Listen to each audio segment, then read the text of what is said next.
This is ఎస్థర్ నొరోన్నా. సంతోషం అవార్డ్స్లో నేను కూడా పర్ఫామ్ చేస్తున్నాను. సో ఇప్పుడే జస్ట్ నా రిహర్సల్స్ నుంచి బయట వచ్చాను. చాలా ఎక్సైటింగ్గా ఉంది. I'm very happy to perform and Santosham awards.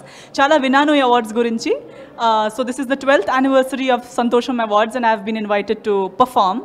So I'm working really hard. మీకు ఒక మంచి పర్ఫార్మెన్స్ ఇవ్వాలి, మీరు చూసి ఎంజాయ్ చేయాలని చాలా కష్టపడి రిహర్సల్ చేస్తున్నాను. సో చాలా మంచి సాంగ్స్ సెలెక్ట్ చేశాము. జానీ గారు చాలా మంచి కొరియోగ్రఫీ చేస్తున్నారు. So I hope you enjoy my performance. Don't forget to watch సంతోషం అవార్డ్స్. Thank you.